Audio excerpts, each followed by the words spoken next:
Bella wants to see too. Yeah, you want to see?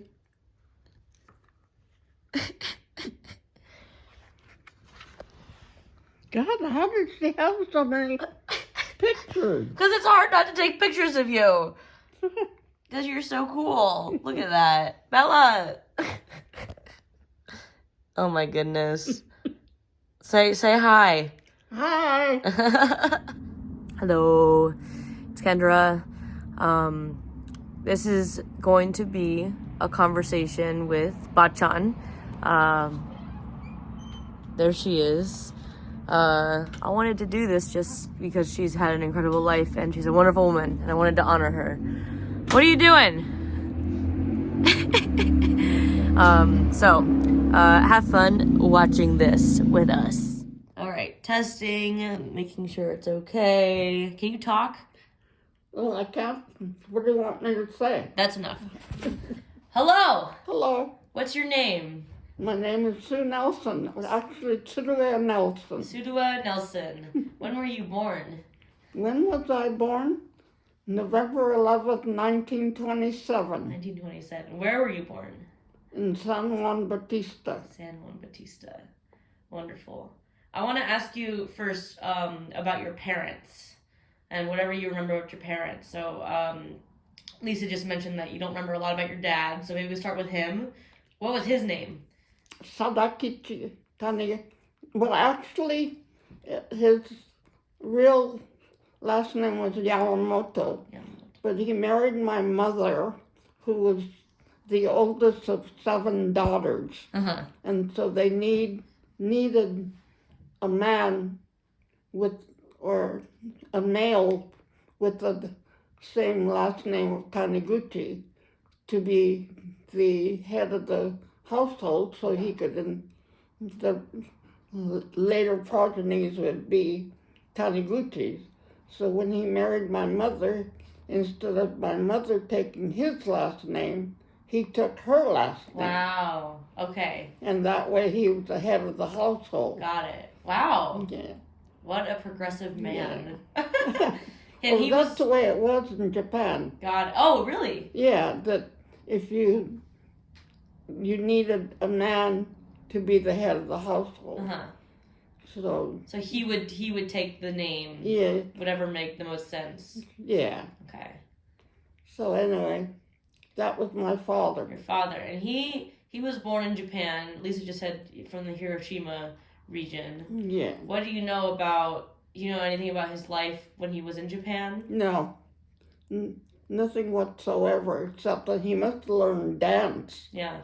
Somewhere along the way, Japanese dancing. Yeah, because he was also too short to be in the military. Right. He was too short and his brother was too tall. And he learned dance at some point. Yeah. And what do you know about the dance?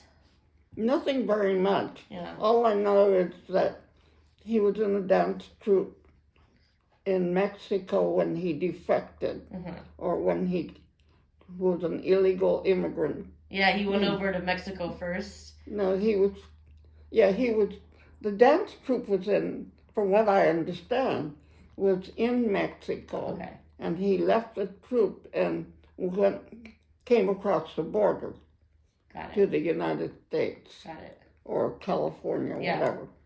And so he actually came illegally. Yeah. So anyway, and then I don't know how he made his way up. Yeah. But like I said, when Baachan came over, he was working in a peach farm, with people named Johnson. He did the grafting. And like I said, it was in Almaden. So wild. Yeah. Oh my goodness. Do you know what year approximately he came to the United States? No, I don't. But Baachan came in 1924, I think. 1924. And what was her name? Yayono? Yayono. Taniguchi. Yeah. And I understand she was a picture bride, right? Yes. Can you say a bit more about, do you know about her life was at all when she was in Japan? Nothing very much, except that they were she was the oldest of 7 girls, and so and I guess she had. Well, I have a half brother and a half sister, and they were the products of.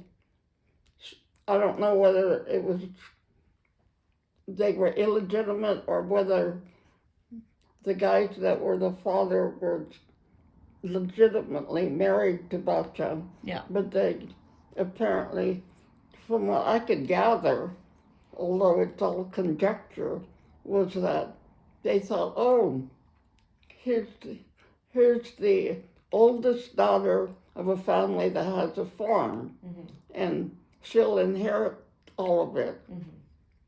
So here's an opportunity for me to get, to be the head of the household. Got it. And then they get to the farm and they find that it's not really a sustaining farm. Yeah. And so I think they just left. Got it. And that could have happened twice, so, Yeah. So she had a kid with this person, and then they just bounced. And then she had a kid, the daughter, with the second husband. And so I don't know how they got the pictures. Yeah. But they got, a whole bunch of pictures from the United States of these single men that were looking for wives. Yeah. And so she said she thought to herself, well, I might as well try it. Yeah. There's no future here. Wow. And she said, well, we do have a son to inherit the ranch. So she decided to come to the United States and got picked up at Angel Island, or she was in Angel Island, I guess, for a few days, I don't know how long. Yeah. And then was picked up by Baachan, and there it was. That was it, yeah. Do you know anything about what those early days were like for them? Because they were strangers to each other. Yeah. But they were getting married. Yeah. Do you know anything about that? No, I don't, because it's kind of hard to try to express these questions in Japanese. Yeah. So. Was that because you, like you were telling me earlier, you didn't have that sort of deeper knowledge of how to express it in Japanese, or because it's just not a thing that people talk about? Well, it was both. Yeah. I mean, if I were curious, I would have probably asked a little bit more questions, but it's hard to really put into a so-called foreign language intimate questions, Yeah. Yeah. So, and then being young, I mean, I never thought of those things. Yeah. But, yeah.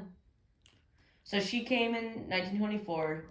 He swung around to Angel Island, picked her up. Yeah. Do you know where they went? Well, they went to San Jose, but I guess there really wasn't much for her to do on a farm, and they certainly had to, accumulate money for later life. So they moved to Monterey, and she worked in the canneries. Oh, really? Yeah. I didn't know that. Yeah. Okay. And then I guess they worked there for a while, and then they had this opportunity to buy the place in San Juan. San Juan Bautista. Yeah. The grocery store. Yeah, the grocery store. Got it. So then actually he had a van that they filled with canned goods, Japanese canned goods and things, and tofu that they had made that morning. And he used to go out to the countryside.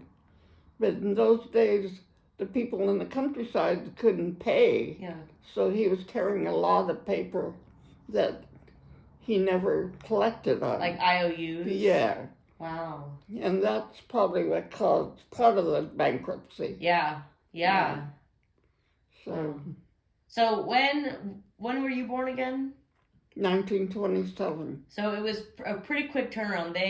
She came to America, they got married, went to San Jose. Were you born in San Juan Bautista? Yes. So after they worked in the cannery, you were born. And you're the firstborn. Yes. Yeah. Do you remember your early life? What do you remember about being a kid? Just, my friends were mostly Mexican kids. Mm-hmm. And we had a big garden in the back. And then there were Mexican families. The Mexican men raised fighting chickens.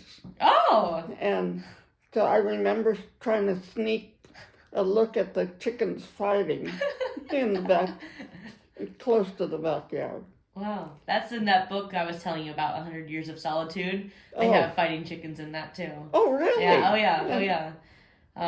Okay. Yeah. And you went to Japanese school. Yeah. And we used to walk to school, and then after regular school, then we walked a couple of blocks to Japanese school. Mm-hmm. And how were they different, the regular versus the Japanese school? Oh, God. Well, Japanese school is mostly memorization, I think, okay. you know. I mean, we did have little tiny books in Japanese. We couldn't read the Japanese until you learn how to do that. Yeah. So regular school was like the standard school. Yeah. And then there was a separate Japanese school, which is kind of like after school, or that was for language particularly. Yeah, when we went to, once they started raising strawberries, a sharecrop for Driscoll, mm-hmm. which is still, you know. Yeah, that's there. Yeah, I get strawberries from them still. They, what was I going to say?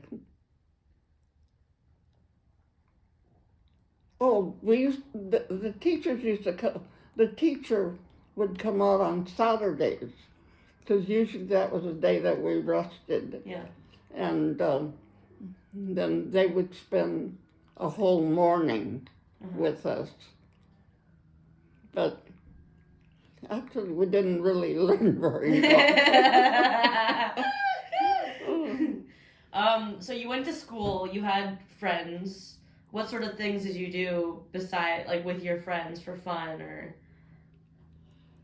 Well, actually, there wasn't much time. The friends that I had were mostly white kids, mm-hmm. and they would, I mean, we saw them at school, regular school, mm-hmm. and then we'd come home and we'd all go our own way. Okay. So, and then I had my Mexican friends. Yeah. Yeah. Got it. So I probably spoke Mexican before I spoke English. Spanish. Yeah. Yeah. So you knew Spanish, you knew Japanese, and then you knew English. Yeah. Wow. That's a feat. Yeah. For a kid. Yeah. All right. So that was your young life. And when was Unc born? Oh, Unc was born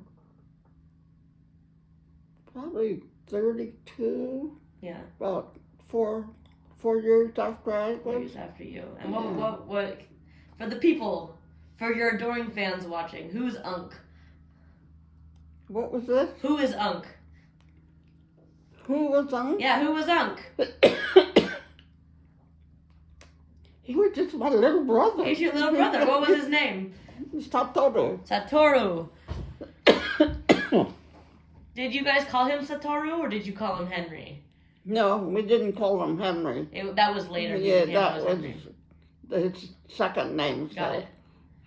Yeah, it was always Satoru. Yeah. So he was born. Now you have a little brother. Yeah. At this point, your parents are growing strawberries in San Juan Bautista? No, he was already born when they went to the country to grow strawberries. Got it. But he was very little. Okay. So you lived, that's the way you lived in San Juan Bautista, growing strawberries. Well, we went, I mean, we went into the country, countryside. Okay. Yeah. Where in the country? Like, do you know? No, I can't really tell you. That's okay. Yeah. Yeah. So, but that's what life was. Yeah. For some time. Do you remember anything else? Yeah, we moved to. Strawberries only last about 4 years, and then you have to replant and everything.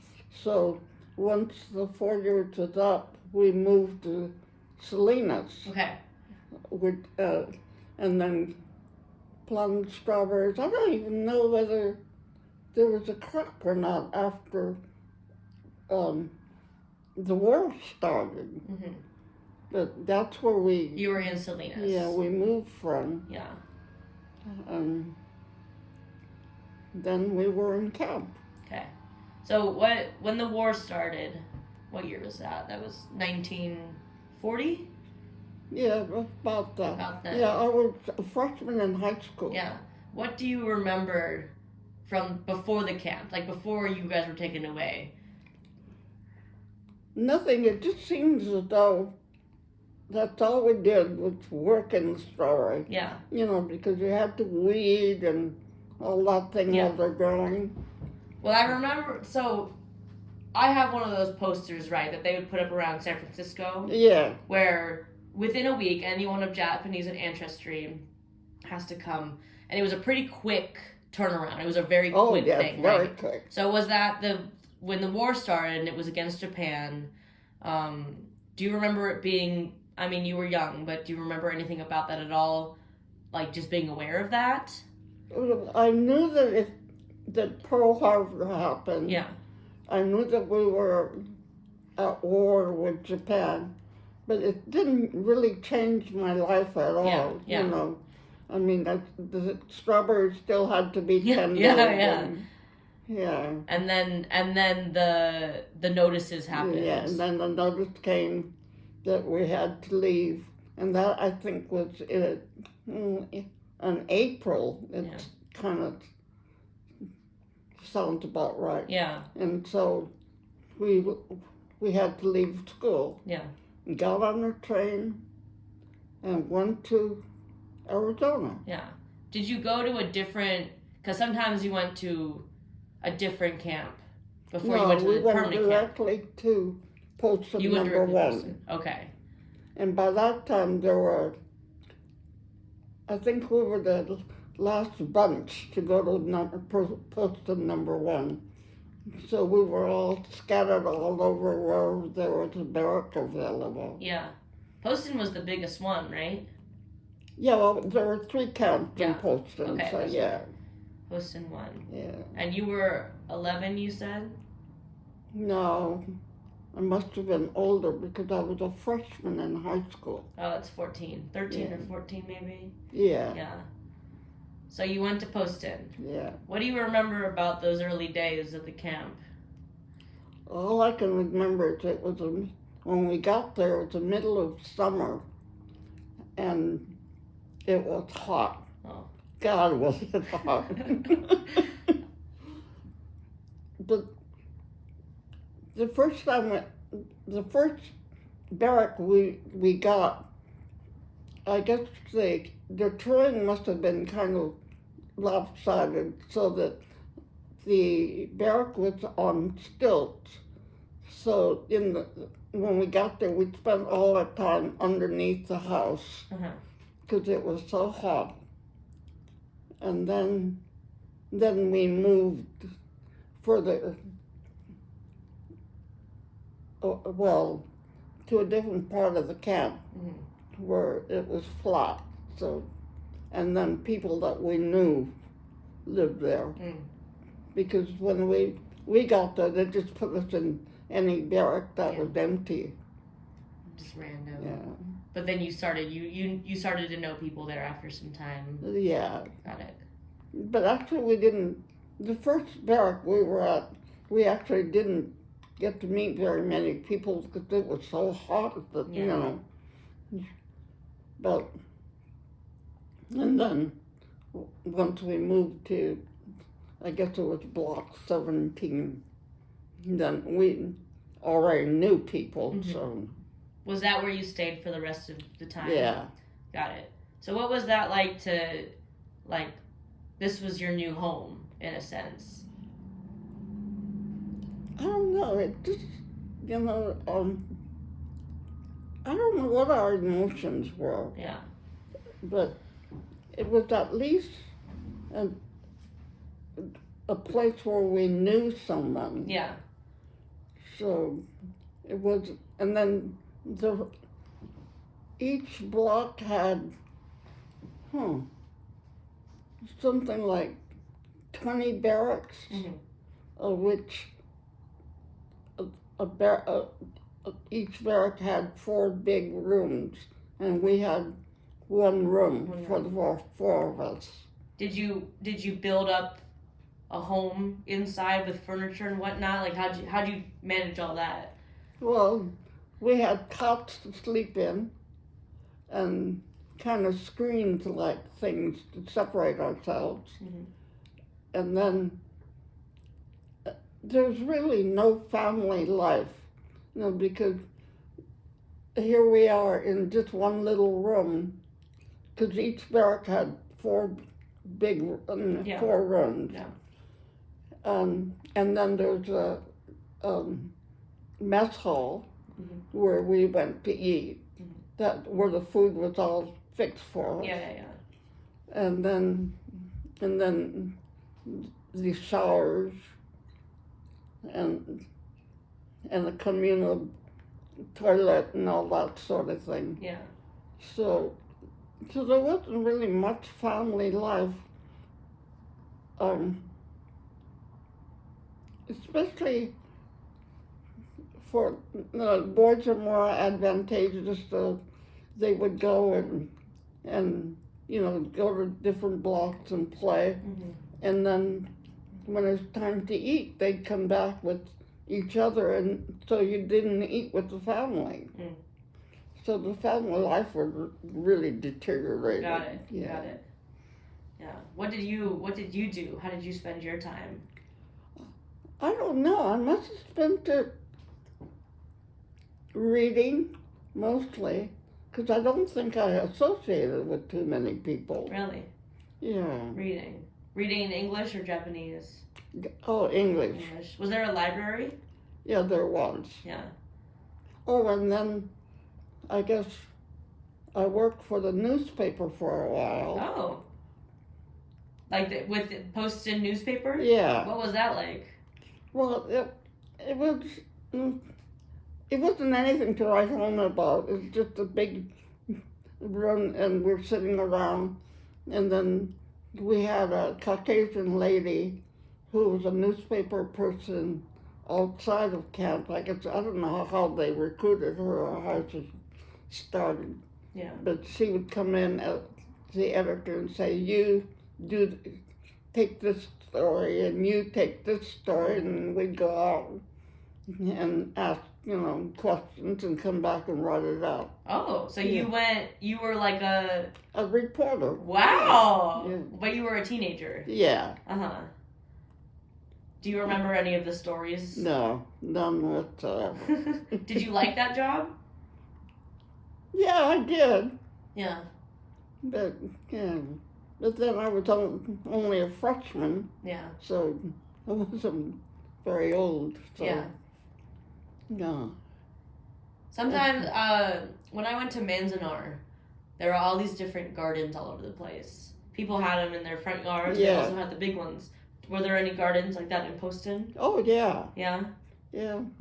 Do you remember anything about them? Nothing much, except that they actually, around the barracks, they didn't really plant very much. They used to have big gardens outside of where the barracks were. So, yeah, I don't think I ever went to see them. Yeah. But you knew that a lot of the vegetables were coming from there that we ate. And then the schools, they opened schools in empty barracks all over the camp. So when we went to school, we carried our own little chairs Mm-hmm. to wherever our class was, Yeah. and then the teachers were pretty bad. Really? Yeah, well, the Japanese were not trained as teachers. Yeah. And then the white people were either retired teachers or people that had never taught. And they were, I mean, I remember we had a class, a core class. Core class. Yeah, Okay. that was 2 periods long. And the first teacher we had, this was when we were still going from barrack to barrack care before they built the schools. Oh, so at first there was a teacher said, "I'm history, I'm here." The English teacher's in that barrack, Yeah, and you'd have to move around. Yeah. But then they built an actual central schoolhouse. yeah. Well, Baachan helped make the bricks that they used to build the schools. Cool. But that's one teacher I remember. She must have been a retiree, because she was older. But we had a bunch of kids that were really rough. Mm-hmm. They were from Ball Heights in Los Angeles. It got so bad that she locked the doors so we couldn't go out. Oh. And so the boys all climbed out of the window. Oh my goodness. She didn't last very long.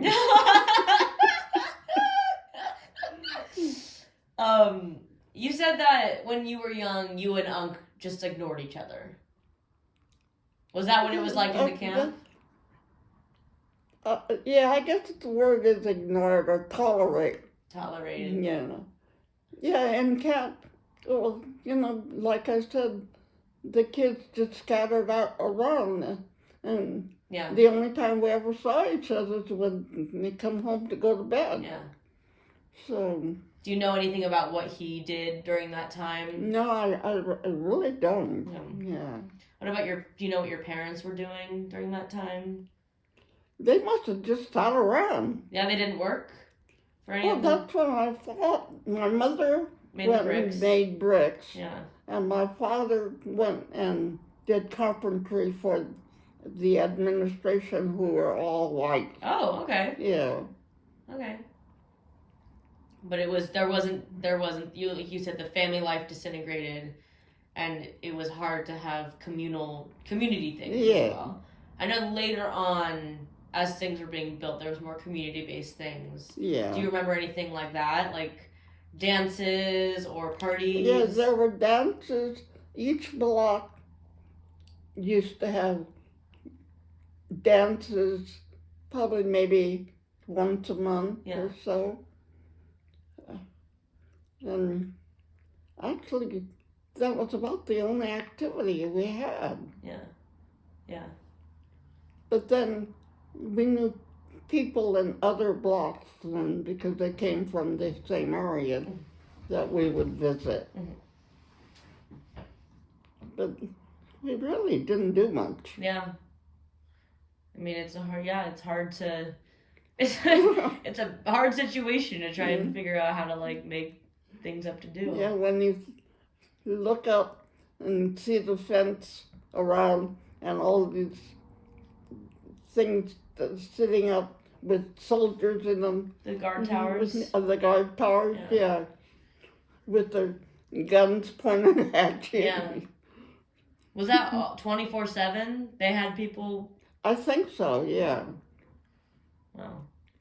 Did anyone ever leave and like sneak out and come back? Not that I know of. Yeah. I Manzanar, there were some stories of people were like, oh yeah, we snuck out to go fishing at the creek. Or 2 girls who went to try and hike up the mountain and. Oh, that we used to do, but I didn't think that was sneaking out. Yeah. But I guess it was. Yeah. Yeah. What do you remember? Well, I remember taking a bunch of kids and we went up the hill in the front of the camp, I guess. Yeah. And then, and then once we hiked down to the Colorado River. Wow. And thought, God, that's California across the river. And here we are. Wow. But I would imagine we probably shouldn't have been doing that. I mean, whatever, You didn't get caught. Yeah. And also, yeah, I don't know. Anyway, so you arrived at Poston 1941? What? Was it 1941? When did Pearl Harbor happen? I think it was 1940 or 1941. Yeah. I can't fully remember right now off the top of my head. But you were there for 4 years, right? Yeah, I was a freshman. Well, actually 3.5, I guess, because it was almost time to get promoted. Yeah. So, but that was like the end of my freshman year, and then I graduated High school there. In the camp. Yeah. Got it. So at the end, when it was all coming to an end, is there anything else that you want to share about the camp? Just, it was such a scattered life because, like I said, the family life disintegrated. Yeah. So if you saw your parents once a day, it was, about all you, with me, the girls didn't roam as much. Mm-hmm. So, I probably saw my parents a lot more than uncle did. Yeah. Did you learn how to knit and sew in the camp? I was doing that before. Before, okay. Yeah. So you've been doing that your whole life, basically. And then, to begin with, we didn't have a sewing machine. Yeah. And then, I think, toward the end of the war, some of the things that we had stored were, we got. So that's when we got our sewing machine back and could do things. Got it. But, Baachan and Jichan, they're working. They got from like $18 a month. Mm. They weren't, it was just a token. Yeah. Yeah.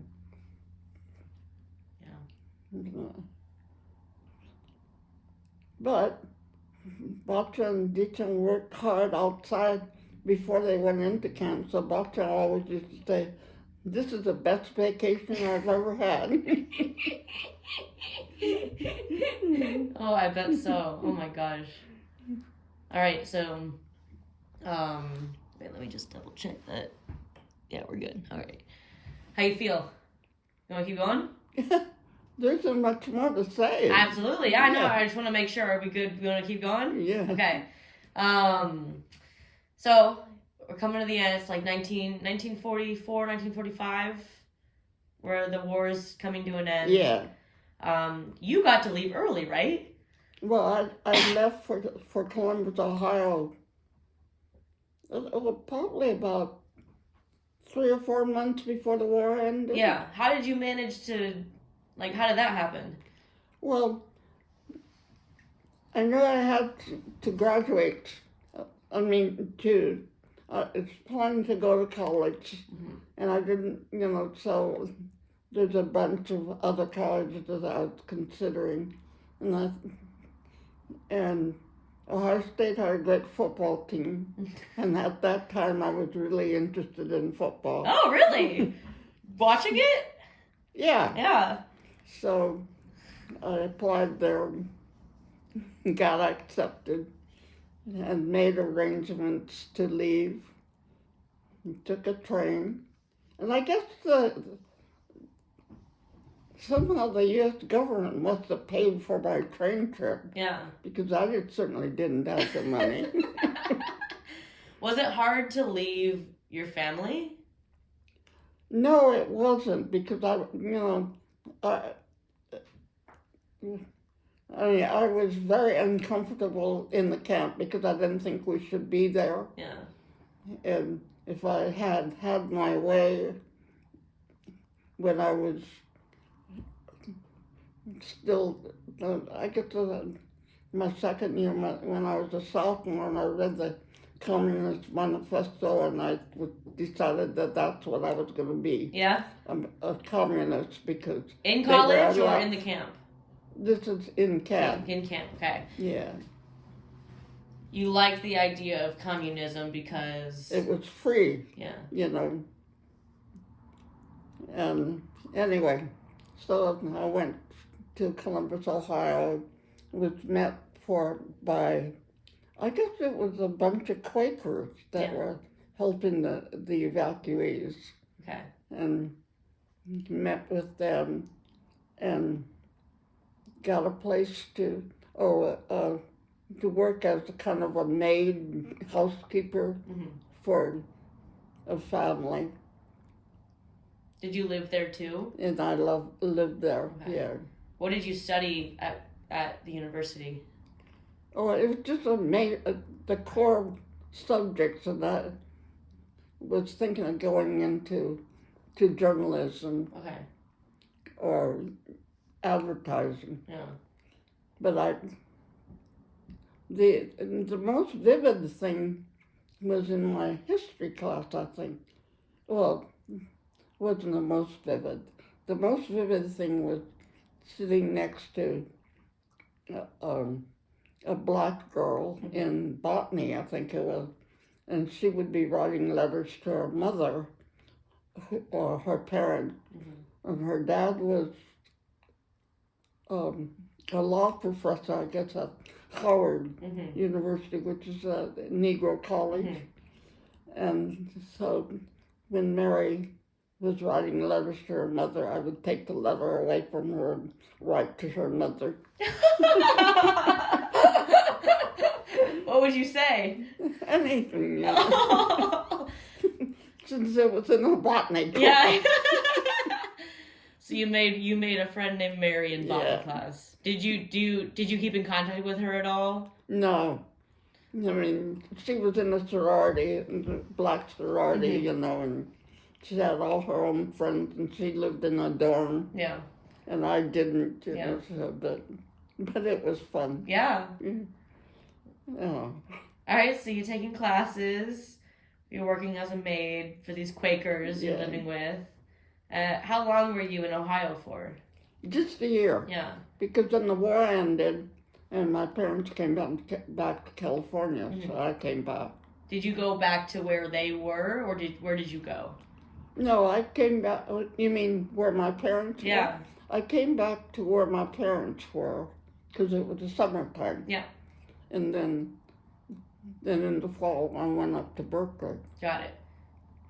And that's where you finished getting your bachelor's degree? And my master's. And your master's degree. Okay. What did you get your bachelor's in at Berkeley? International relations. And what did you get your master's in? In political science. Wow. I didn't know that. Oh, you didn't? No, I didn't know that. My thesis is up in somewhere around here. Oh my God. Okay. First, so you come back home. You see your family again over the summertime. Are they in Salinas at that time? No, they came back to San Juan. San Juan, okay. And then the Japanese had a structure that was the Japanese school. Yeah. And so all the people that came back to San Juan ended up there first. Okay.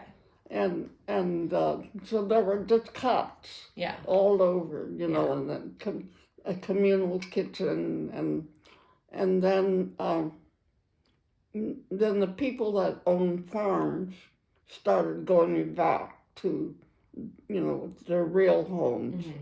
And then one of the families told my parents, well, you can come and live in the barn if you want, but you're going to have to get out of the school eventually.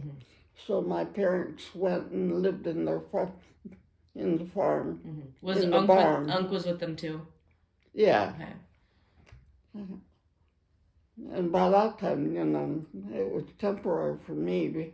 Oh no, then they heard of a place in Watsonville that they could live with another family, but at least it was just sharing a house. Yeah, not a barn. Yeah. So that's when they moved to Watsonville. So then they moved to Watsonville, and that's where they, started working and bought their house. Yeah, the one that Unc was in. Yeah.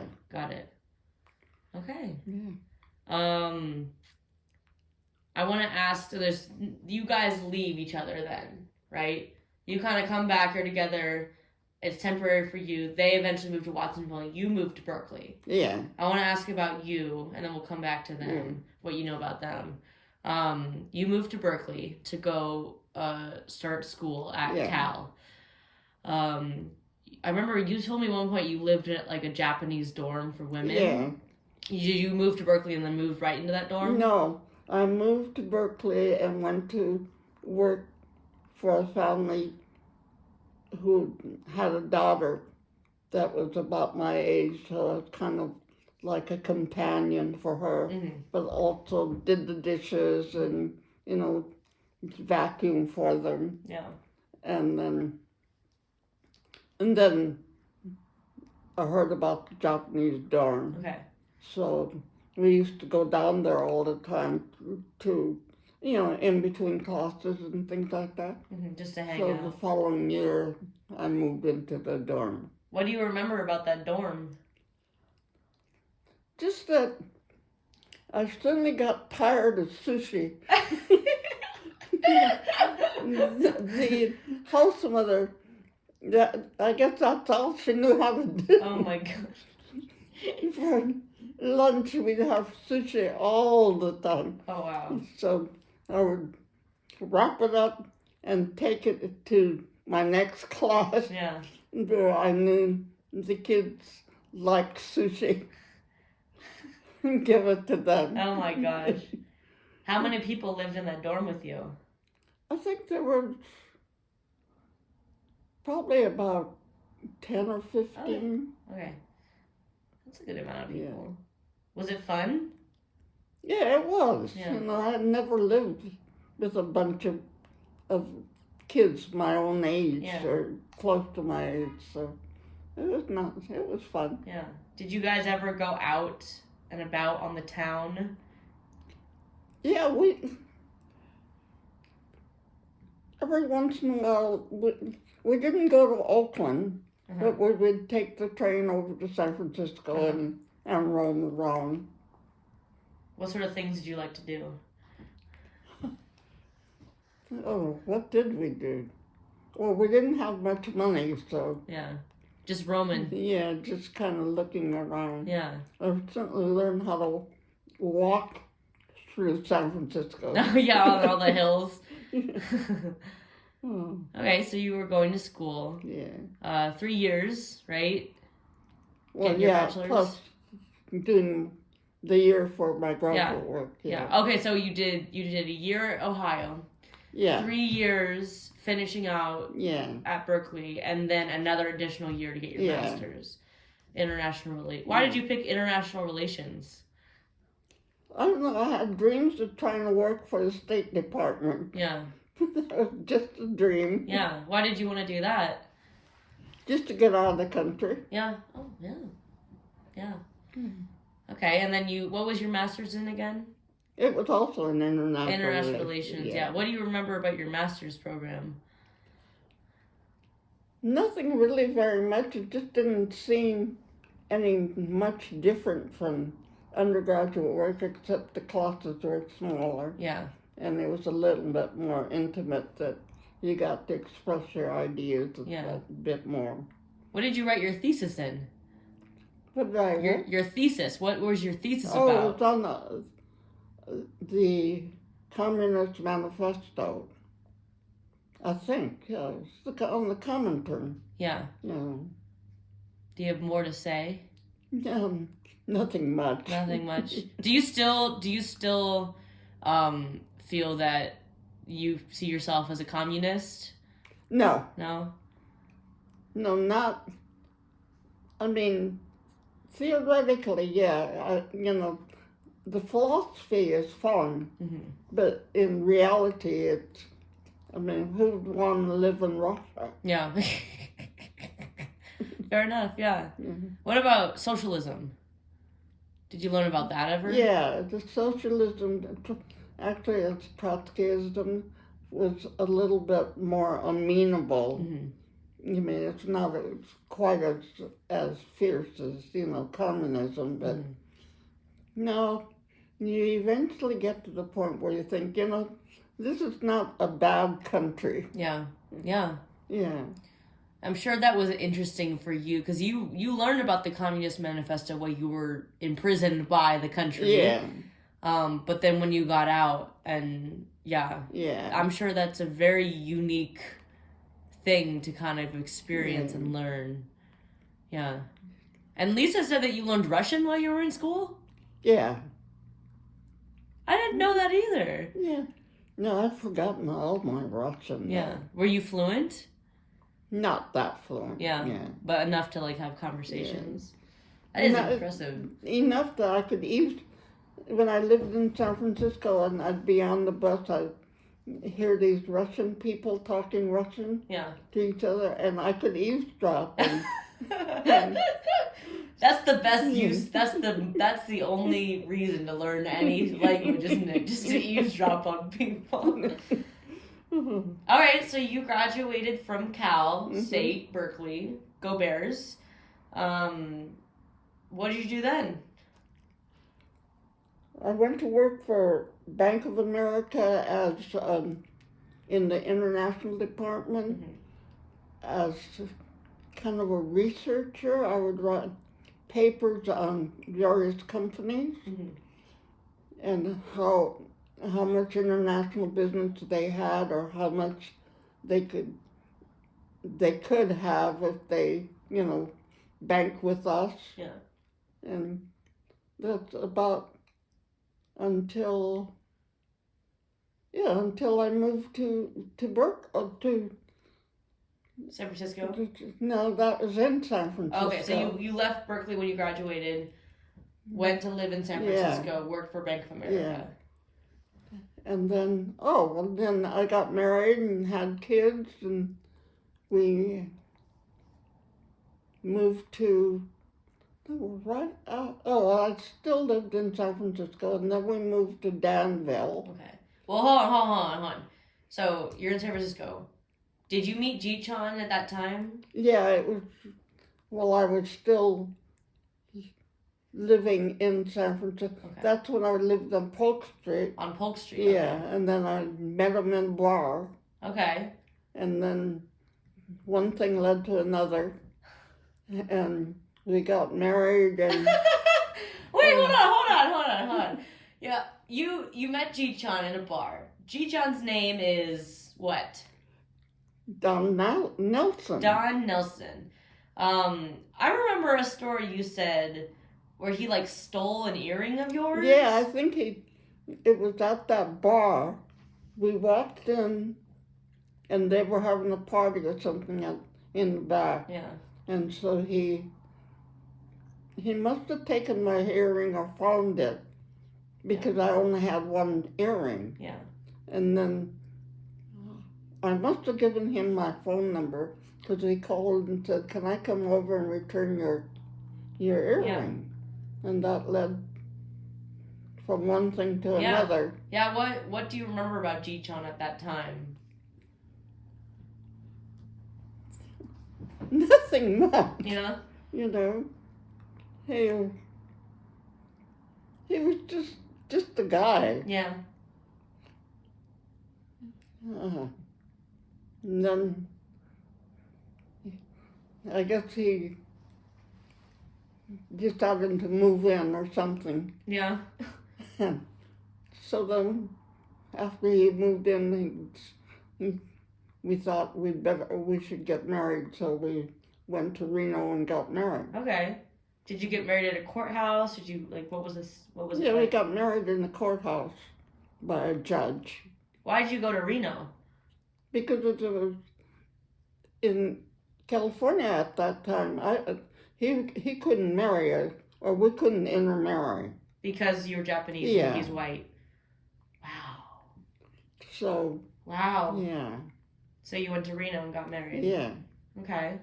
What year was that? God, who knows?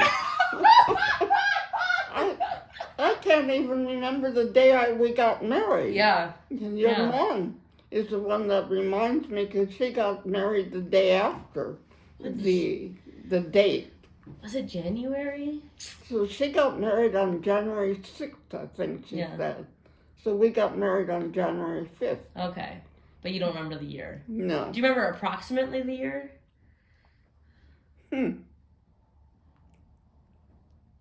Well, let's see. When was Lisa born?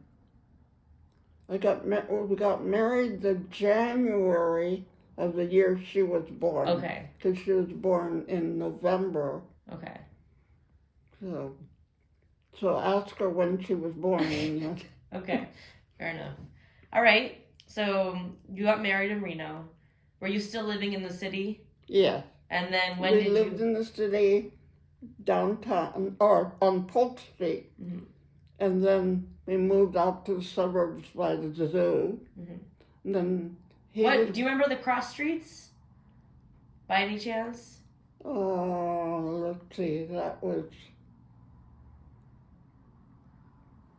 I can't even remember the street now. It was a numbered street. Yeah. And at the end of the block was a little shopping center. Was it close to the beach?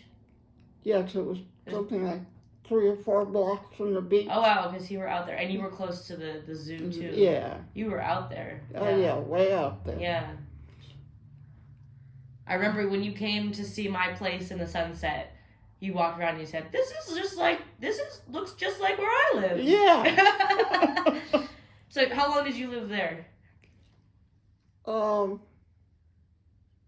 Lisa was born there. Your mom was born there. So probably maybe 3 or 4 years. 4 years. And then we moved to Danville because he was working on that side of the bay. Yeah. And then Katie was born there.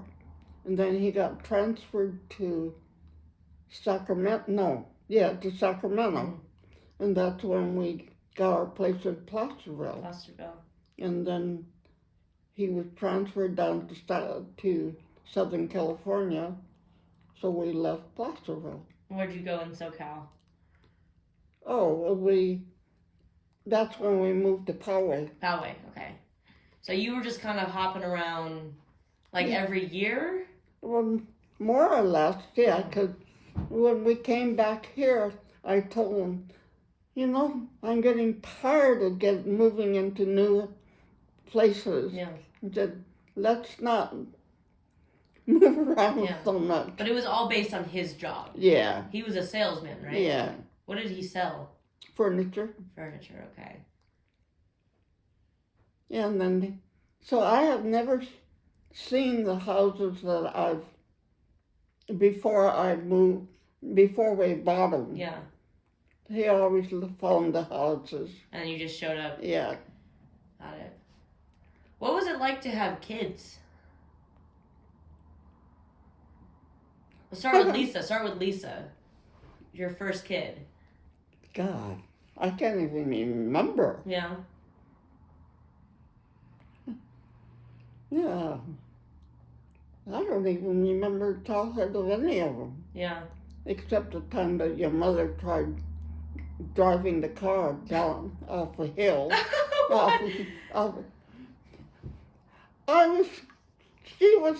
That was when Lisa was still in kindergarten. So Steve and Katie were home playing, and I was vacuuming out of it. And I look up, and all of a sudden I see our car moving. Oh. And she had told Katie, "You want to play drive the car?" So it was kind of my fault too. I should have put the brakes on, and I didn't. Yeah. So they both got in, and she, moved the thing, and the car starts moving. Oh my God. And so right in front of us is kind of a gully, Yeah. like kind of a cliff sort of thing. And fortunately, the dirt was soft. Yeah, so it didn't keep going. So they couldn't move once they started going down. I feel like a lot of parents have stories like Yeah. that. Where they're like, I think my dad has a story of us like in a car that he forgot to put in park, and then he realized that like we were at the top of a hill or something like that. Yeah. Yeah. Do you remember if they got along, the three girls, when they were younger? Yeah, I think they did. Yeah, because they're pretty close in age. Yeah. Especially because you guys were moving around so much. Was that something that, because you kept saying in the camp, the family life disintegrated. And now you have a family and these three girls. You're moving around a lot, but did you notice any difference in the family life when you had your own family? Yeah, I think, the mere fact that we lived more or less isolated, from lots of people. I mean, you had to go places to even go play with your friends. Yeah. So I noticed, also they were all girls. Yeah. I mean, if they were of different sexes, they probably would have been different. Mm-hmm. And they were so close together in age. Yeah. Yeah. So there was more of a family life Yeah. because you kind of all you had. Yeah. Was Jichon around much? No, because he was out trying to sell his furniture, So he was driving around. He never spent a night away, but sometimes he didn't come home until later. Really late. After the kids were in bed. Were you working during that time? No, not until we came to Livermore. Okay, I see. So it was you with your girls a lot of the time. Yeah. Yeah, is there anything else that you remember about that time? Nothing much, because it just seemed hectic. But, yeah, I volunteered at the school. Mm-hmm. Okay, so you guys were moving around. I want to ask about, at that time, because your parents and Unc moved to Watsonville. Right. What do you remember, like, did you talk to them much while you were, you were going to college and built a family, and then you had, kids? Yeah, well, I used to go to Watsonville kind of like once a month. Oh, wow. Take the bus, but what's really surprising when I think about it, and I've mentioned it, to your mom and Lisa and them, that they got out of camp and they went to work in the fields, all three of them, and somehow they raised enough money to, within the year, I think, within a couple of years, to put a down payment on a house and be able to buy it. Wow. I mean, it must have taken a lot of saving. Yeah. They did it. Yeah. And then at some point, because Uncle's working in the fields too? Yeah. Did he finish high school? Oh, yeah. So he was high school and working? Yeah. Okay. Yeah, and then he went to San Jose State. San Jose State. And got his master's at Santa Clara. Do you remember what he graduated with? In engineering. Engineering. Yeah. He went to the Army, right? Yes. When did he go to the Army? That was right after high school. He finished high school in Watsonville. Yeah. And then I think it was shortly after that he got drafted. He got drafted. Do you remember talking to him at all about that? What that was like? Not so much me. I know that he went to Camp Roberts, did his basic there, and then was sent to Korea. Uh-huh. And I guess he was in Korea a couple of years. Wow. And then he came back. Yeah. Yeah. That must have been interesting. Because you think about, like, that one book about the Japanese infantry during World War II. Mm-hmm. The 442nd. Yeah. Right? These Japanese boys that were off working and defending the country that was imprisoning them and their families, right? And so I wonder what that was like for Unk to, like, obviously they weren't being actively imprisoned then. Yeah. But he still had that same experience, right? Especially as a kid. And so I wonder what that was like for him. Yeah, I don't know. I've never really talked about it. Yeah. Yeah. Mm. And your parents, when he went off, your parents were in Watsonville and had a house. And did they keep working in the fields? Did they do a different job? They were working in the fields because they get picked up in the morning, dropped off in the evening. And I remember Bernie said that they were pretty big, or at least a part of the Buddhist community in Watsonville. Yeah. Was that around that time that they... Yeah, it must have been, yeah. Yeah. Yeah. Do you remember anything else? No. All I know is that Baachan didn't go to church, but Baachan would go with her friends, and that was kind of a social thing, too. Mm-hmm. So. Was it the church that was near Unk's house? Yeah. Yeah. That's where they went? The Buddhist church. Yeah. Yeah. Oh. And then Unk, so he went to Korea and he came back. And then he went to San Jose State. San Jose State. Yeah. And he got his bachelor's and master's in engineering. Yeah. And then he went to work for Lockheed, right? Yes. Did he go right into working for Lockheed? I guess he did, right after he got his master's. And then he went to work for Lockheed. Yeah. Yeah. Was he living in San Jose still, or did he move back to Watsonville, or where did he go? No, he was living, I think, in Morgan Hill. Okay. No, not in Morgan. In the area of Sunnyvale, somewhere. Got it. Yeah. Yeah. San Jose area. Yeah, that area. Got it.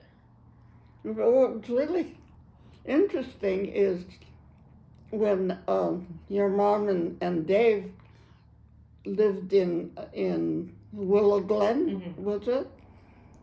That Unk used to visit every once in a while. Because he was working at Lockheed? Yeah. And he was over one day, and the neighbor says, "Henry, what are you doing here?"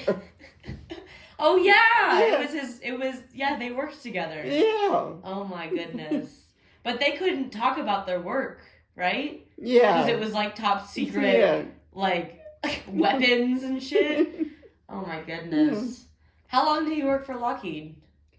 God, quite a while, I think. Yeah. He was always living in Morgan Hill, or that Cupertino area? In that area, yeah. Did he move back to Watsonville when he retired? Yes. Okay. Do you remember when he retired? No, I don't really. Okay. That's all right. I'm getting ahead of myself. Yeah, I was just thinking, I think, by that time, Baachan was not alive. Okay. And so it was just Baachan. I see. Okay. All right.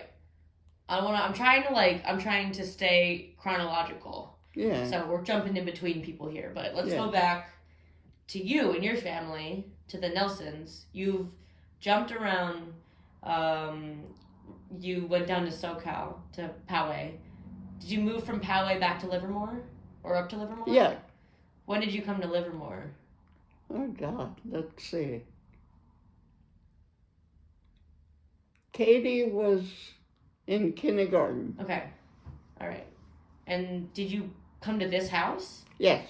Wow. We've lived in this house for over 50 years. Oh, my goodness. Yeah.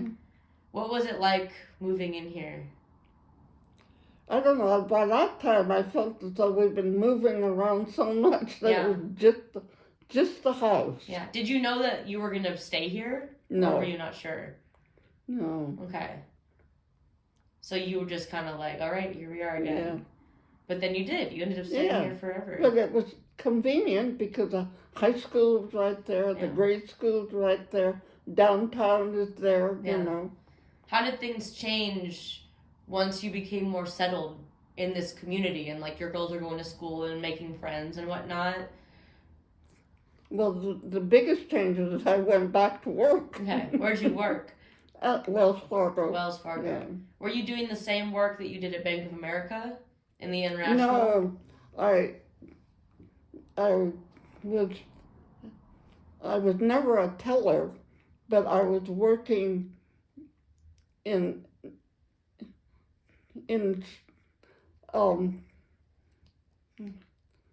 well, in the back, you know, with paper, Mm-hmm. so that I didn't have much contact with the outside community. Got it. Did you like that job?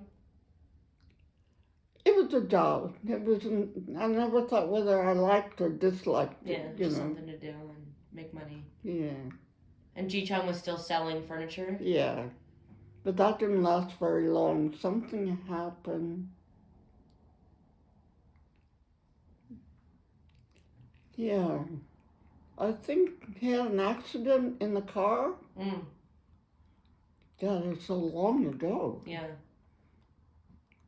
But then he hadn't worked since then. Got it. Oh, so he wasn't working for some time. Oh, yeah.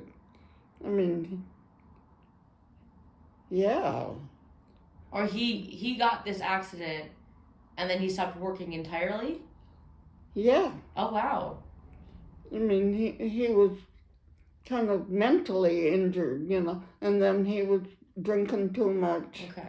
And Was that when he started drinking too much? I think he probably was drinking before, and I just wasn't aware of it. Yeah.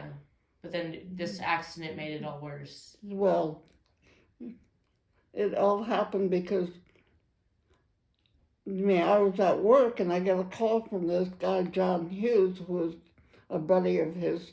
He said, "Sue, you got to do something. He's drinking and too much." Oh, wow. And then we put, things into motion so that he could go to rehab. Oh, he went to rehab? Yeah. Oh, wow. Was that after the accident? Oh, yeah. Okay. Did it help him going to rehab? Yeah, well, he could quit drinking. Yeah. Yeah. Okay. How old were the girls when all that happened? God, I think they were still in junior high. Okay. Oh, well, they were pretty young then. Yeah. I guess it was still probably in the 4th, 5th grade. Okay. Okay. Yeah. So then what?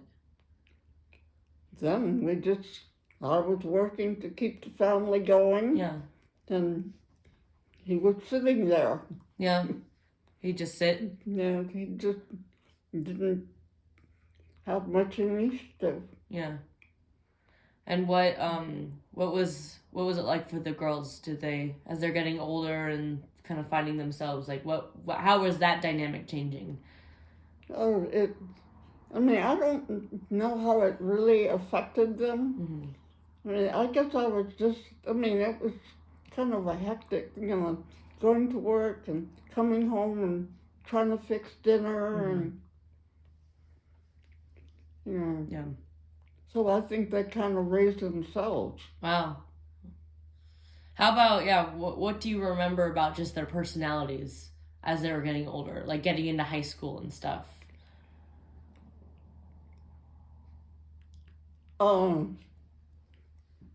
Lisa got involved with the wrong crowd. Mm-hmm. And I don't really know much about her life. She just seemed to go off with these people that they were fine, but they were not the kind of kids that I knew. Yeah. Your mom was very shy, and she only blossomed out when she became honored queen for Job's daughter. And then Katie was Katie. And by that time, she was the youngest, and she could observe how her older sisters were, Yeah. and then that was Katie. Yeah. Oh. So they grew up. Yeah. And then they eventually left, right? Yeah. Did Lisa go to college, or did she just start traveling? No, Lisa went to Cal State. Cal State. Yeah. Mom went to Cal Poly. Yeah, she went to Cal Poly, and Katie went to Berkeley. Went to Berkeley. And they all went off and, Yeah. you know. When did Bernie come into the picture? Because he's the unofficial fourth child. Yeah. Yeah. He's the son we never had. Yeah. He, Lisa met him after she left for Europe, after she graduated from Cal State. And I think she was on her, because she first of all went to Sweden, I think, which is where Yvonne lived. And Yvonne was an exchange student that Lisa met at at high school. And so then I think Lisa was going to come home and go to she went to Europe, come to think of, right after high school. And then she was going to come home to go to college. But she wanted to see Europe, so she traveled down, and she met Bernie somewhere down in Southern Europe. And then he was traveling too, I guess, and then since she was coming back here, he decided he'd come to the United States with her. Yeah.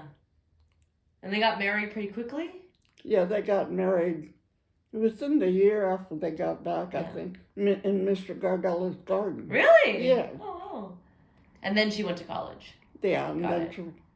Got it. Yeah. And now Bernie's here. And Bernie, he didn't go to college. It wasn't college. He learned, Trade school. Yeah. Yeah. Well, welding and whatnot. Yeah. Yeah. Yeah. What do you remember about what it was like to meet Bernie? I couldn't understand him for he had a very thick Scottish accent. Yeah. And anything he said was, yes, Bernie. He could have asked for $1 million.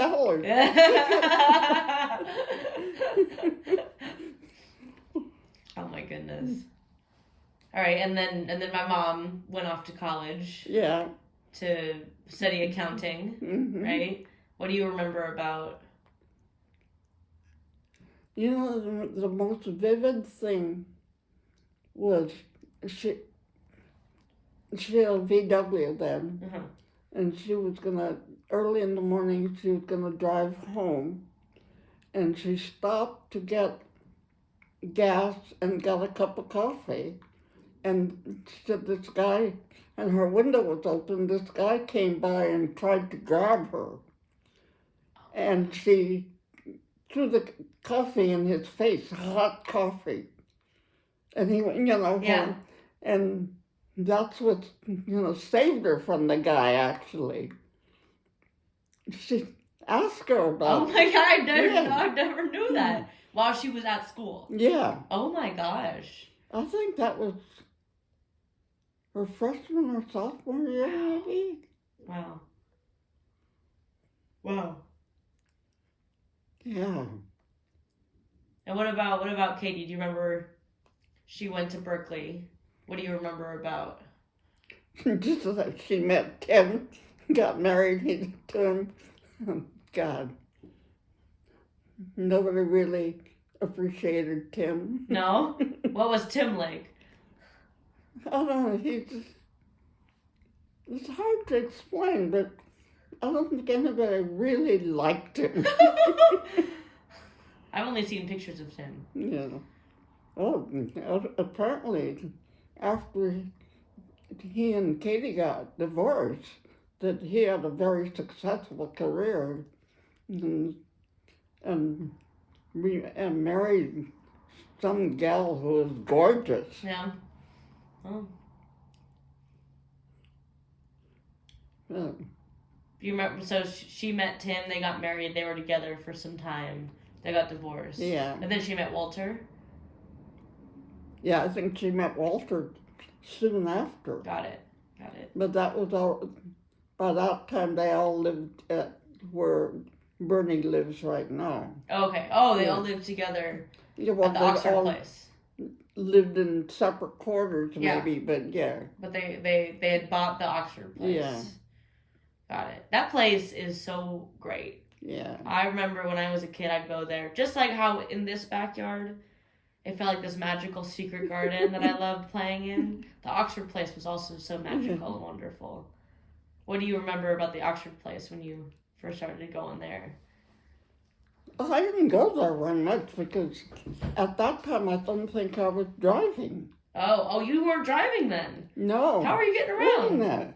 No, I guess I started driving in Poway because I had to deliver the kids or, do things at school. Yeah. Yeah, so I must have driven then. But if you weren't keen on driving from Livermore to Berkeley is kind of a long drive. Yeah. So maybe you didn't go up much. Yeah. I hated driving. Yeah. Yeah. But that's because I started old. Yeah, you were. That makes sense. It's scary. Yeah. It can be scary. All right, so the girls are all going off to college. Are you still going and visiting Watsonville often at this time and seeing Unc and your parents? But by that time, Don was driving me, so we would go down and visit. See my parents. Yeah. How are they doing as they were But I don't older? think he ever met Ji-chan. Oh, really? Yeah. Oh, Ji-chan died before. Ji-chan died before I was married. Oh. Yeah. Oh, I didn't realize that. Yeah. Okay. Because the only thing I remember, because I went, it was Halloween, and I went over to San Francisco to my friend Rico and Sam's. They had 2, 3 kids, and I was going to go trick-or-treating with the kids that night. When I got a call saying, you better come home because Ji-chan's not well. Yeah. And by the time, and I went and hired a plane. Hired a plane? Yeah. What does that mean? Yeah, to get home You to Watsonville. Yeah. So some guy had a plane that he was, he would drive people that needed to get Like getting like a place. taxi, but it's a plane? Like it's a taxi? Yeah. Oh my gosh! Yeah. That's So pretty then cool. So he dropped me off at the Watsonville airport. And then I took a cab home from there. But by that time I got home, I think Father was dead. How did he die? So there's something wrong with him, but I can't remember what it was. Okay, But, I see. So then your mom was alone for all that time yeah. in their house. But was this the No, house? wait a minute, but no, I think Unc was home. Unc was home by that point. So trying to understand, so he working at Lockheed, and then he came back to live in Watsonville? No, I think it was before, I think he was in the Army then. Okay. And he was probably, the furlough. Yeah, leave or something. Yeah. Yeah, because that was before he went to San Jose State. Okay, I see. But then he did leave eventually. So then your mom was alone in Yeah. Watsonville. Got it. But she had community. Yeah, she had community support. He would be, San Jose's close enough to Watsonville so that Unc would go home on weekends. Yeah. Do you know what her life was like when she lived alone? I think she enjoyed it. Yeah. Because she'd have the ladies over and they would, drink tea and gossip and, Oh. Okay, so she was there.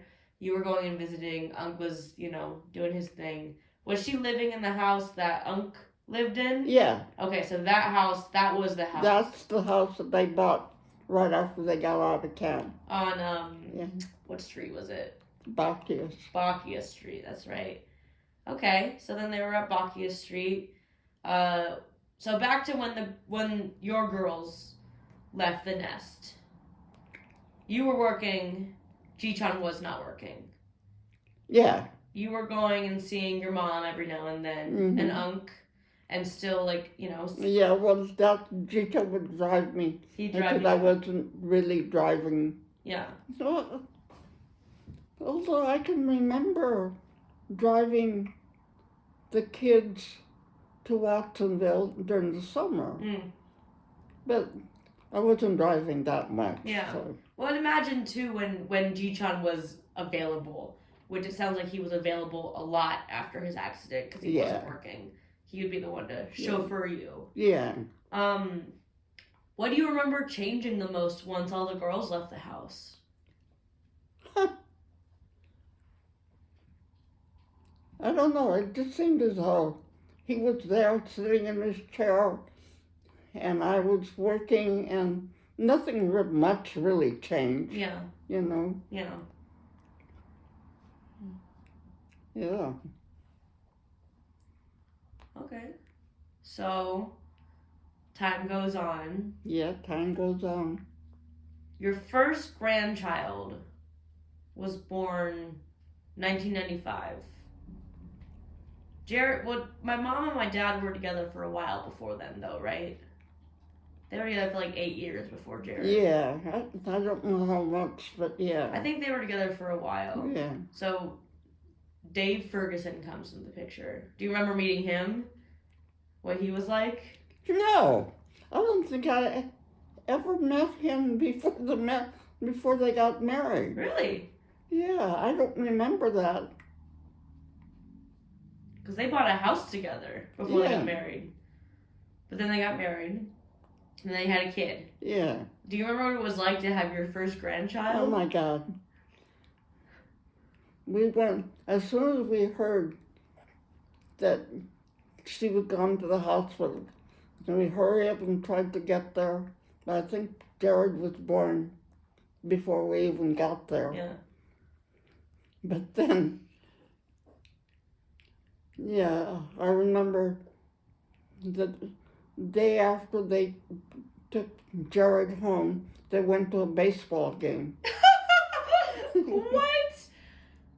My mom did? Your mom did. I thought, God, how can they do that with a newborn kid? Oh my goodness. And she said, everybody was looking at, admiring Jared, and someone said, "Oh, look at the little Asian kid with blue eyes." Oh my God.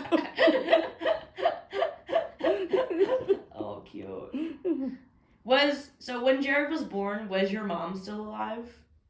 Or had she passed away? Already? No, I think she was. Oh, come to think of it, was she alive? I don't think so, because I think we would have gone down and picked her up and brought her home to see Jared. So she must have passed away. It's so funny. Lisa and I sat with Jared, and I don't know where your parents had gone, but they had to go someplace. And we had to change his diaper. And never change a diaper on a little boy. Oh. And I thought, oh my God, how are we going to put this out? Oh my goodness. That's funny. That's very funny. I told Jared about that. He thought that was funny. Yeah, I think it was hilarious. You should tell Caitlin about that. Okay. So, your mom had passed away.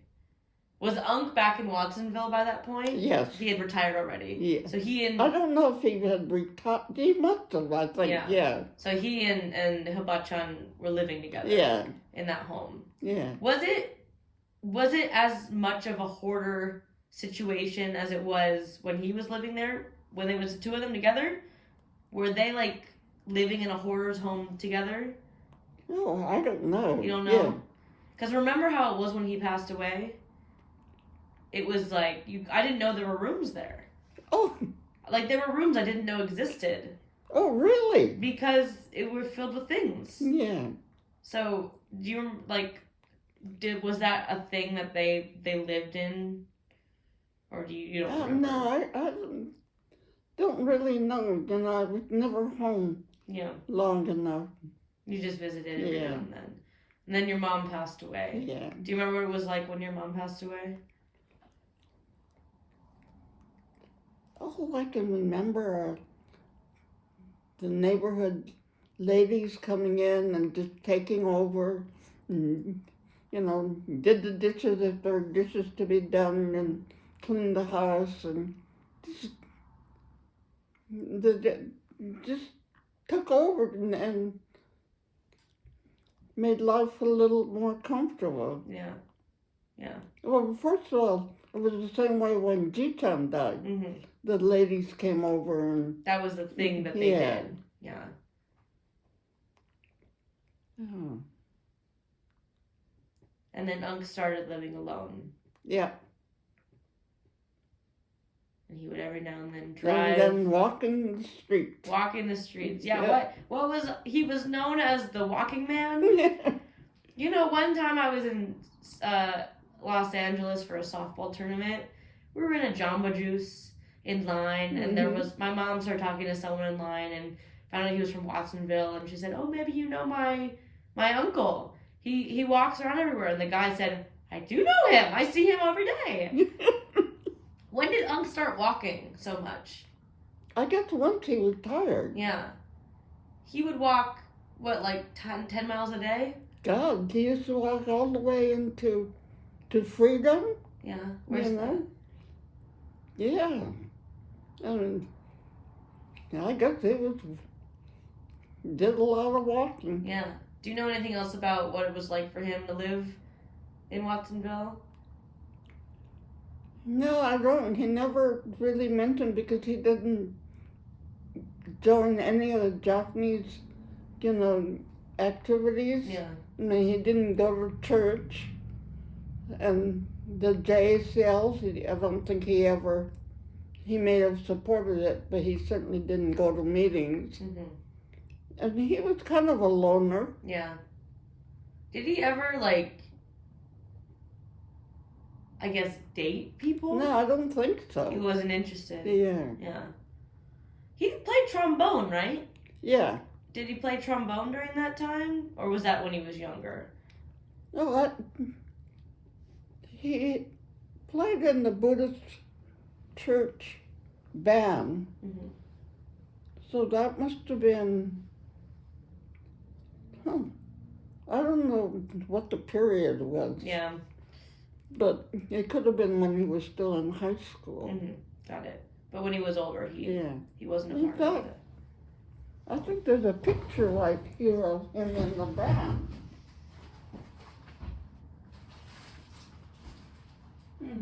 I'll bring this over. Oh, here. Oh! Which one's he? He's the one with the trombones. He's way over here, I think.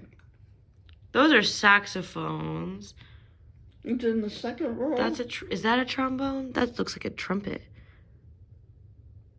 Huh. Maybe a different one. Oh.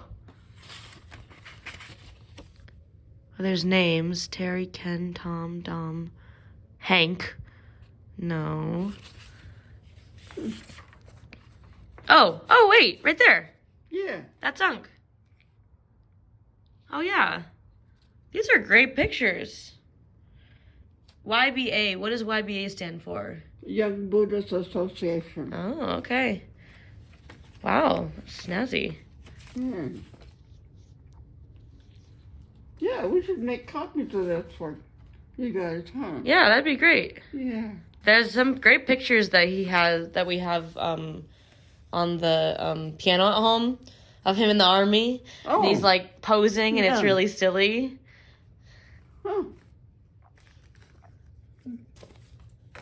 What are these pictures. That looks like it's the whole band. Yeah. Oh, wow. Oh, that's the Waterville High School band, I bet. Yeah. Wonder where. Let me look. Where is he? It's hard to see. Oh, this must be high school, too. Yeah. That looks like the same uniforms. Yeah. There's so many. A lot of white people, so it should be easy to find him. This must be his graduating class. Oh, shoot, yeah. Where have all these pictures been? They've been sitting right here. I never even saw them. Wow.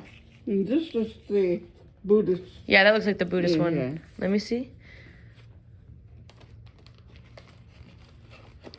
Wow. All right. Oh, this is just a bag. So that must be it. Yeah, because it's... Yeah. Well, we'll leave that so they can see it. Yeah. When did you start collecting egg plates?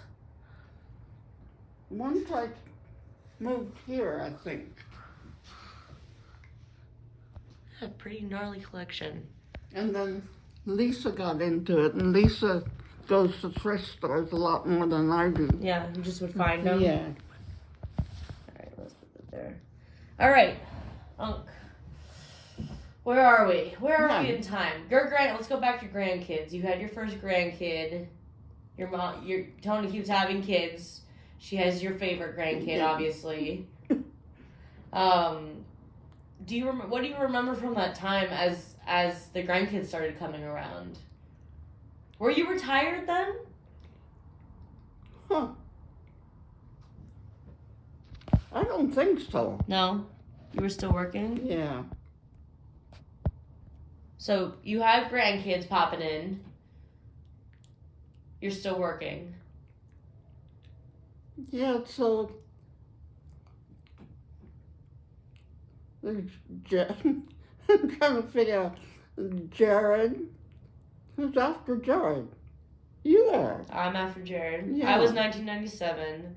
I think Ryan is older than Emma, right? I think Ryan is slightly older than Emma. Yeah, because Ryan was born in January and Emma was born in August. Okay, so Jared was 95. I was 97. So it was just the two of us for a little bit of time. And then in 2001, then you got Ryan and Emma in the same year. Yeah. And I think Sophie was the next year after that. Yeah, Sophie was born when we were somewhere in Asia. Mm. And so Mary Lou was a surrogate grandmother. And she went to see Sophie when Sophie was, I think, just born. When she was born. Yeah. Got it. And then, we were in Southeast Asia, and we had planned to be back by the time Sophie was born. She was born early? But she was born early. Got it, yeah. Okay, so at some point, where's that thing?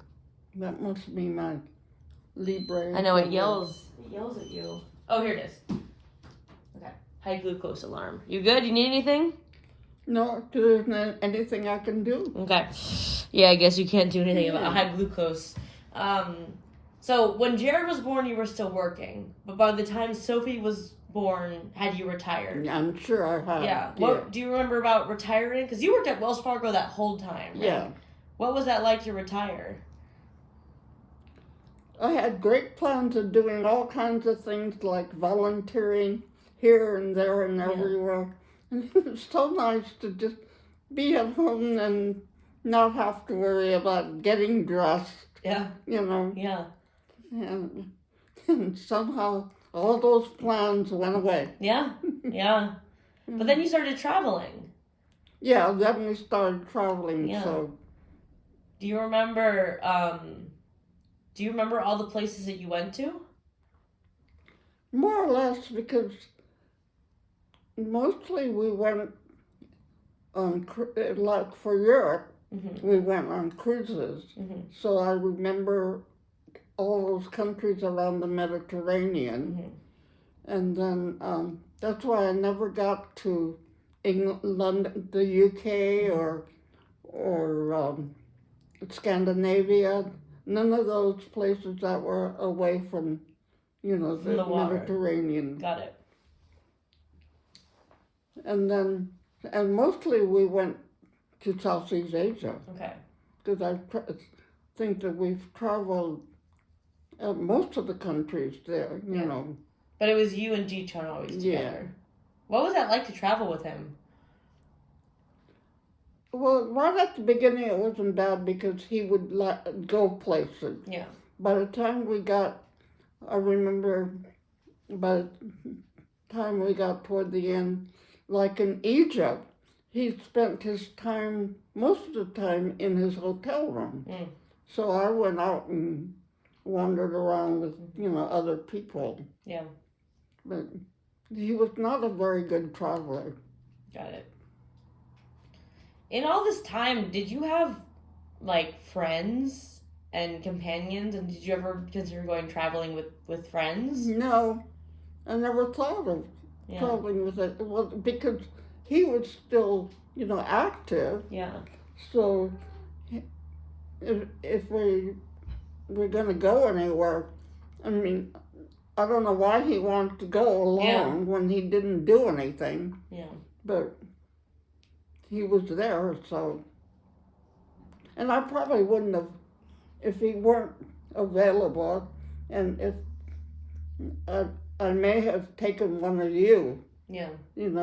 But since he was there and he was willing to go. Yeah. I never thought of not. Yeah. Okay.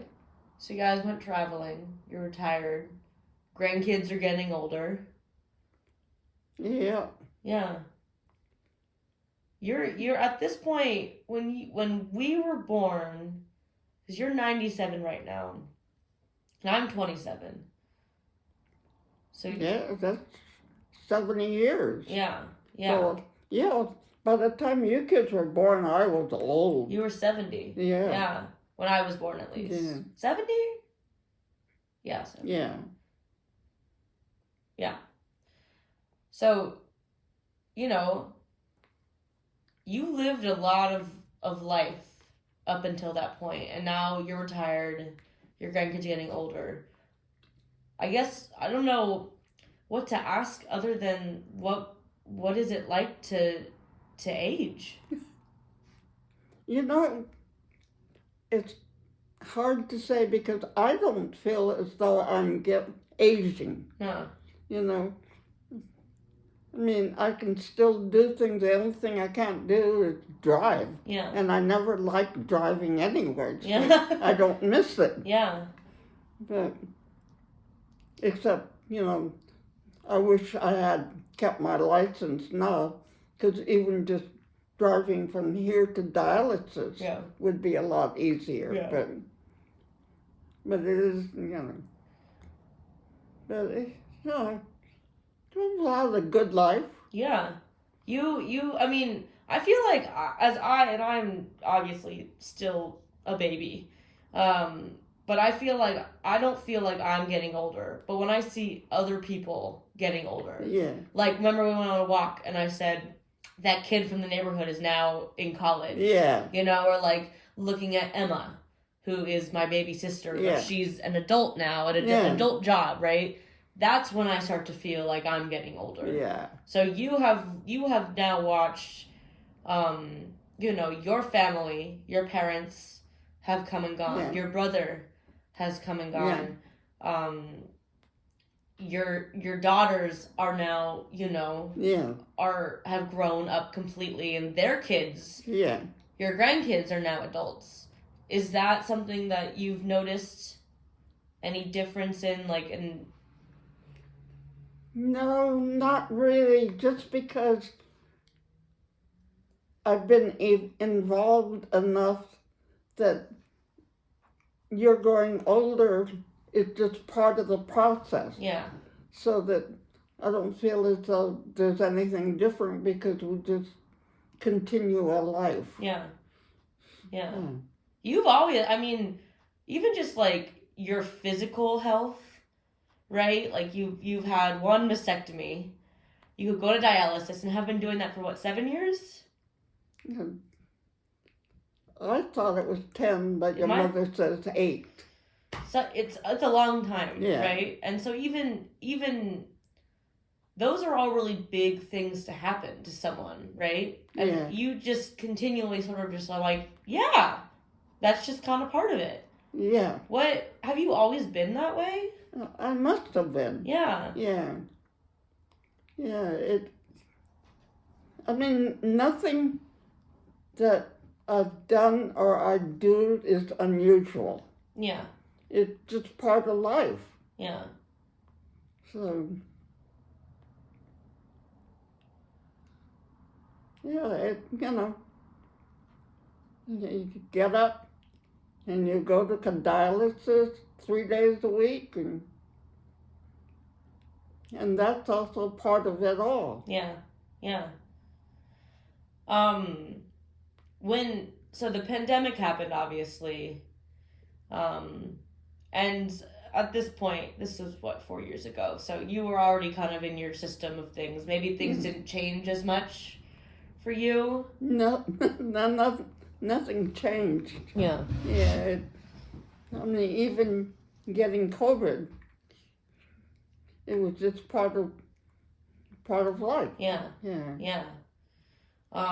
But then Unc passed away. Yeah. What was that like for you? That was kind of devastating. Yeah. Because he was younger than I, and so I should be the one to go first. Yeah. And then not being able to see him. Yeah. Yeah. But it must have been harder on your mother. Yeah. Why is that? Well, because she was carting him around, Yeah. And he kind of depended on her. I mean, as soon as the first time he went in the hospital, he called her and said, he's in the hospital. Could you take care of Sherman? Sherman. Oh. Yeah. I remember very clearly. I was at the skating place when my mom called me. Oh. Yeah. But I remember feeling not as devastated that I thought I might have been, because I had talked to him on the phone while he was in the hospital. Oh. And he was like, I'm done. And that was really interesting to hear. Did you ever talk to him at the end? No, I didn't. Yeah. Yeah. It was, I mean, Unc didn't talk much anyway. Yeah. I always wish that I had, talked to him more and asked him, but he also didn't want to share as much. Yeah. But I remember that was like the first time, that phone call where he was like truly just like honest. Mm-hmm. Like, and just like, this is what is happening right now. And the unloading in a way. Yeah. I feel like it's such a Japanese thing to kind of hold on. Yeah. Right? And even just in the way you described your life, right? And all these things that have happened. Yeah. Like, well, yeah, we're in the camp and we just did what we did, Yeah. And so that was the first time hearing him say, what he was really thinking and feeling. And it was something to hear. So when I heard that he passed away, I thought, well, now he's at peace. Yeah. Yeah. Yeah. But God, I didn't realize that he was in the hospital for so long. Yeah. Yeah. Yeah. So then that happened. Yeah. We got to have our celebration with Chuck and the fermented pineapples. Poor Chuck.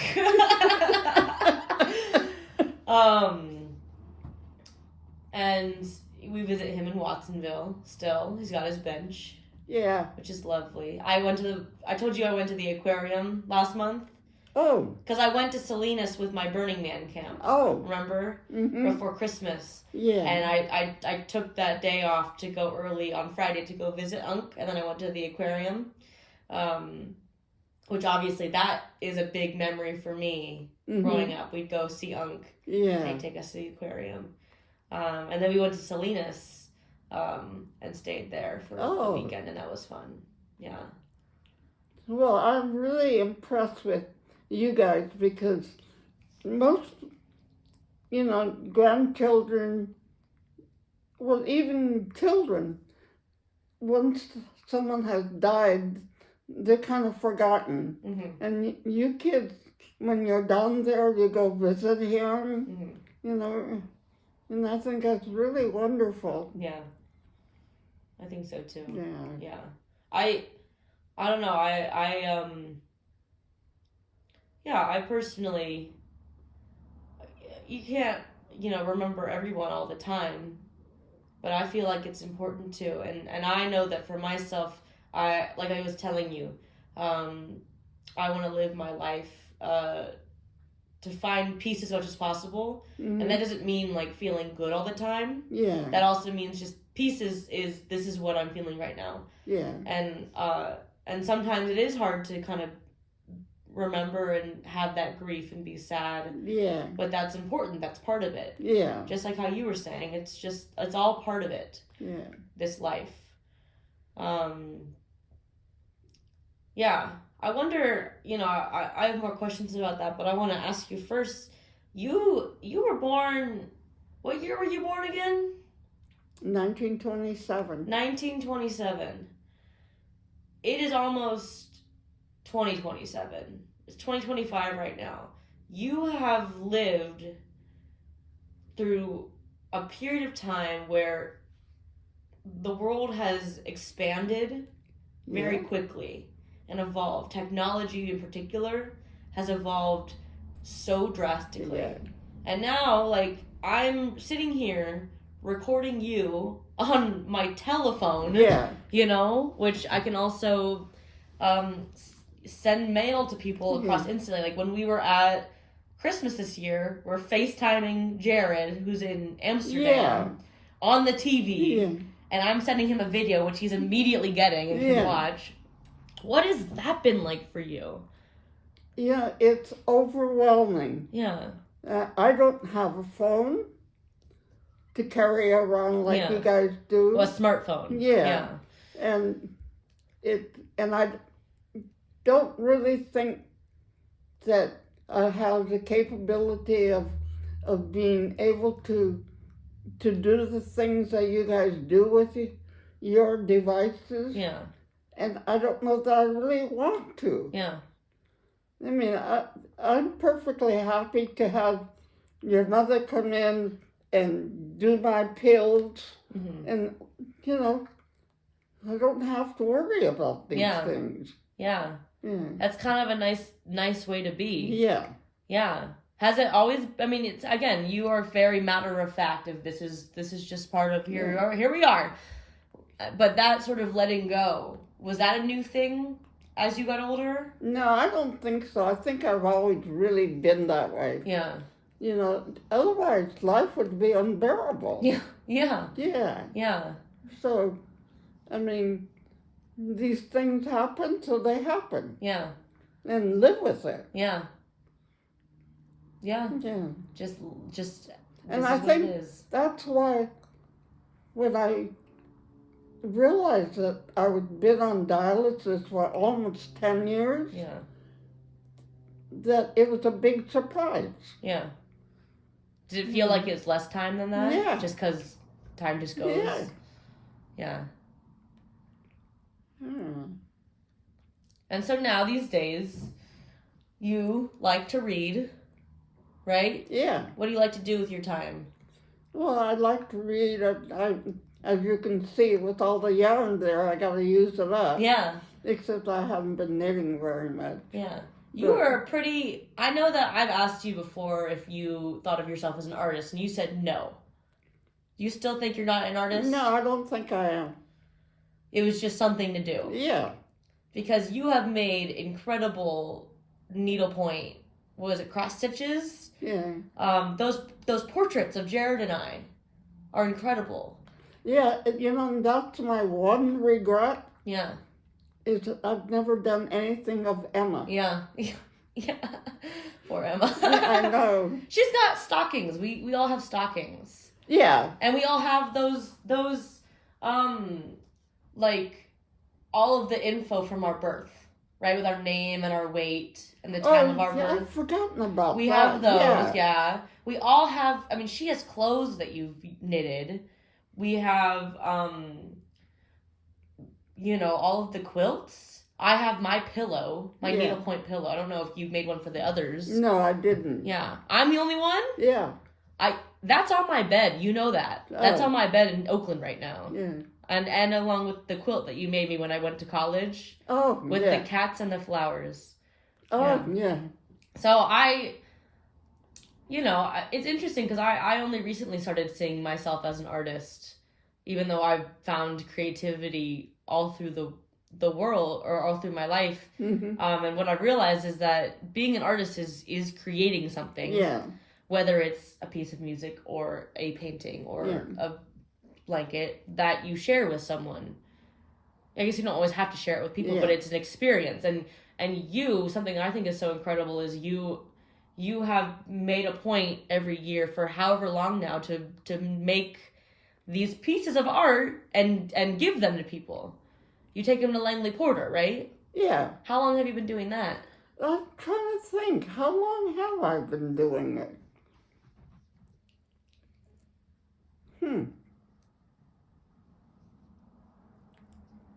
Because I was still working. I don't know. It's been a while. Yeah. But what made you start wanting to do that? Well, what happened was I was making quilts for children. Mm-hmm. And I thought to myself, I don't want to do this anymore. Mm-hmm. I mean, I've made plenty of quilts and they're all over the country.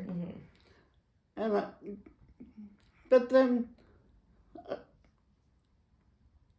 so what am I going to do with these squares? Mm-hmm. So then I put it together and I made a couple, and I was telling Lisa, you think I should take these up to the veterans and see what would do? Mm-hmm. Or maybe I could give it to the homeless. Mm-hmm. And she said, you don't want to give it to the homeless Mm-hmm. because they don't take care of their things. Mm-hmm. And so yeah, you could take it up to the VA. And then she was talking to her friends, and my mom has these quilts that she doesn't know what to do with. And the woman was the head of the Langley Porter, Mm-hmm. And she said, I'll take them for Christmas. Yeah. And that's what started it. Yeah. And what's the population there at Langley Porter? Are they kids? Are they adults? they're mostly adults. Adults. They only had something like maybe 15 chairs at the Parnassus campus, but now that they've moved over here, they have 30 chairs, which means that if they're all filled, I couldn't keep up with it. Yeah, yeah. But so this year we only took something like 17. Yeah. So we said if you don't have enough, I don't know what you're going to do, but they said we'll do something. Yeah, let's figure But we it out. also have some that we are left over from previous years. So hopefully, but they, like she said, they have 30 chairs. If they fill that, it's impossible, for me to make that many. Yeah. But that's all the way it started. It's kind of fun to make different, different squares of different things. So Yeah. put them together, and then give them to Yeah. people who. It's a mental health facility, right? Yeah. And the letters that you get saying, "Oh my God, I've been, my life has been so bad," and all of a sudden a stranger gives me something, Yeah.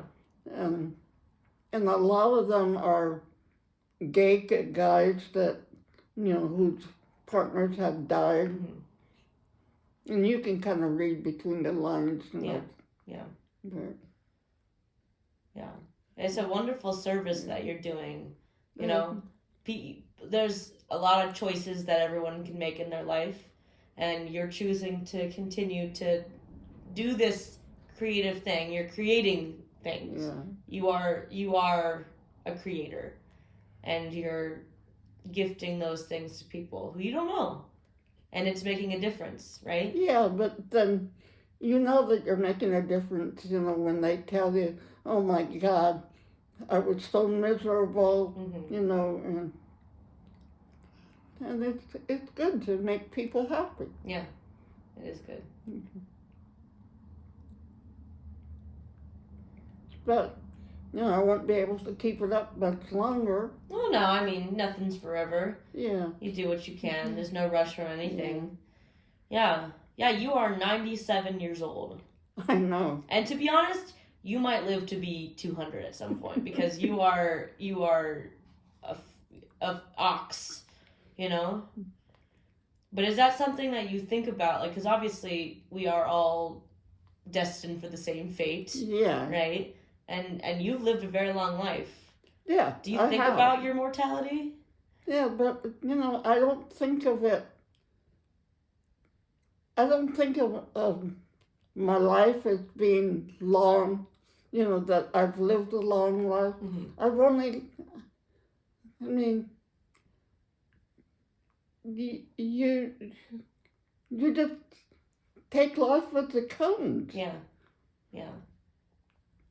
And it's going to be interesting the next 4 years. Yeah.